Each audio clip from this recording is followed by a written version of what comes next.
After she crossed over, Pei Shui had become a beast, which the most embarrassing part. She not only consumed the medicine that the prince used to treat diseases but also saw the arrogant prince's naked body and bit the prince's hand. Pei Shui ran away after this. Just a moment ago, Pei Shui tried going out for the first time and accidentally fell into the water. Upon crossing over, she had become a blood beast. As soon as she opened her eyes, she saw an extremely beautiful and handsome guy, and he was still naked. Feeling her intense gaze, the prince picked her up directly. "Isn't he beautiful?" Pei Shui thought, nodding madly. "Yes, he looks good," as she couldn't remember her situation at all. However, the next second, the man was directly exposed. A cold voice came from above her head. "No one has been so presumptuous to this king as he ordered to kill her and use her as medicine." What a joke, Pei Shui thought. Well, she will be killed right after crossing over? The prince looked so good. She knew she had to act fast if she wanted to escape the prince's wrath. Gathering all her strength, she managed to break free from the prince's grip and, in a desperate act, bit his little chest. The prince's shocked expression was priceless, but she didn't stick around to enjoy it. She fled, her heart pounding, as the prince's angry roar echoed behind her. Pei Shui ran with all her might, her mind racing with images of the gruesome fate that awaited her if she were caught. She darted through the palace, not knowing where she was going, just needing to get away. In her frantic escape, she collided with Madame Fuli, causing the glass of wine in Madame Fuli's hand to shatter on the ground. The liquid splashed onto both of them, soaking Pei Shui and hitting two soft things squarely. Before she could comprehend what had happened, Madame Fuli's large hand had grabbed her. Madame Fuli's elaborate attire, which she had meticulously chosen to attract the prince's attention, was now in disarray. She had been eagerly preparing for a rendezvous with the prince, her mind set on gaining his favor. The aphrodisiac she had secretly mixed into the wine was supposed to be her ticket to his bedchamber. Now, with her plans ruined, her eyes burned with fury and frustration. Pei Shui realized with horror that Madame Fuli was one of the prince's concubines, a fact that only worsened her situation. The concubine's rage was palpable, and Pei Shui, however, was not one to back down easily. As Madame Fuli grabbed her, she bit her hand hard enough to make her yelp in pain and fling her away. Turning her anger on her maid, Madame Fuli delivered a sharp slap. "You're useless. Why don't you hurry up and catch this little beast and skin her alive?" she screamed. Pei Shui, feeling a surge of defiance, switched to fighting mode. She wasn't going to let herself be captured or killed without a fight.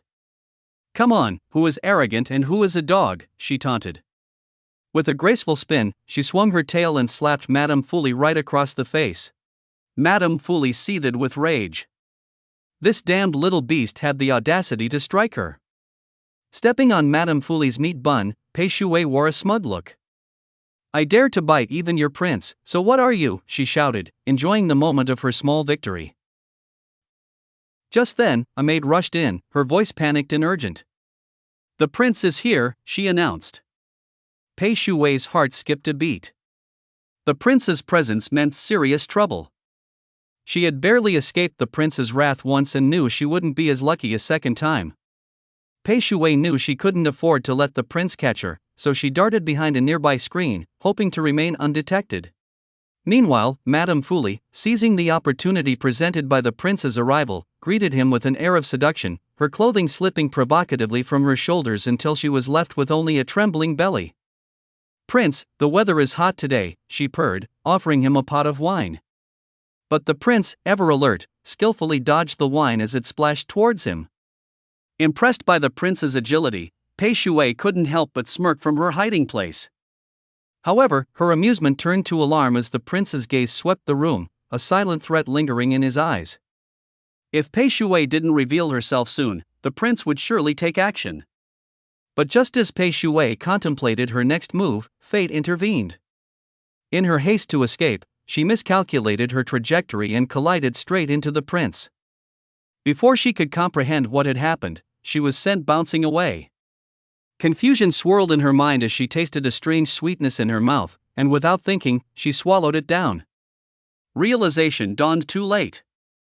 The wine Madame Fuli had offered to the prince was spiked with aphrodisiac. Panic surged through Pei Shui as she wiped her mouth, her heart racing with the sudden understanding of the perilous situation she found herself in. She had unwittingly consumed the aphrodisiac meant for the prince. As Pei Shui felt a wave of dizziness, the prince lifted her up, his cold hands bringing a strange comfort to her overheated body. She felt soft and pliant, her skin tingling from the effects of the aphrodisiac. The prince, too, realized something was amiss. He had been fortunate enough to avoid drinking the tainted wine, but now he was dealing with the consequences of Pei Shui's intoxication. As the prince's fingers pushed and prodded, Pei Shui found herself bouncing back and forth, unable to control the waves of sensation rolling through her. It was mortifying to feel so vulnerable, yet the pleasure was undeniable, and she found herself wanting more despite the shame. Just when Pei Shui was lost in the whirlwind of her senses, the prince's hand brushed against a place it shouldn't have. "You can't do that here," she protested weakly, her voice a mix of panic and yearning. In the next moment, the prince's demeanor shifted. He tied Pei Shui up, his actions swift and efficient. Approaching her with a knife, he trailed the blade teasingly against her skin. "No one has ever dared to disobey me," he murmured, his voice cold and commanding.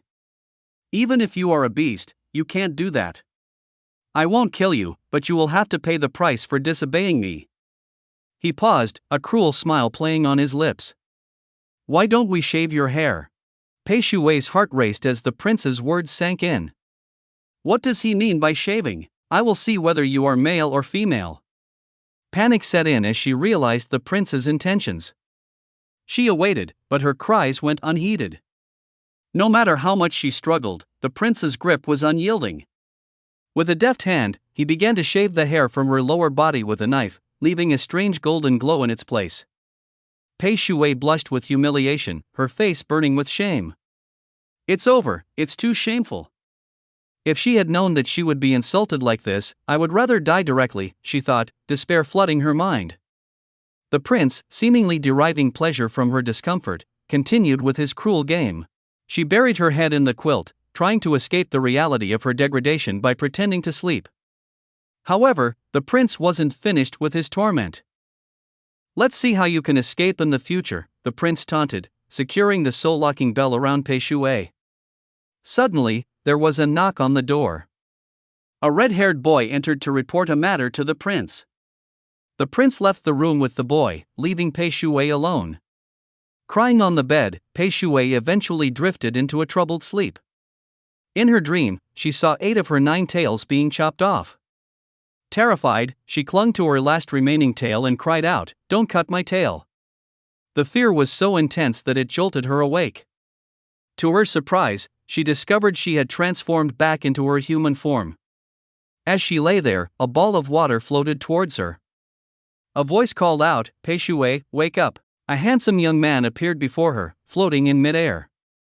Startled, Pei Shui shouted, "Ghost!" But the young man quickly responded, "I'm not a ghost, I'm Shou. Is he not here to hurt her and wants to help her?" Pei Shui felt a mix of fear and curiosity. But as she took in Shou's gentle demeanor and handsome features, her fear began to fade. Shou floated closer, his presence radiating calm. As he told Pei Shui, "Only you can wake me up. What you just dreamed about is real. If you can't find the 8 tails you lost, then you will only have 1 year left to live." Pei Shui looked confused and shook her head. "You must have recognized the wrong person. My life has just begun, so it is impossible for me to get sick suddenly."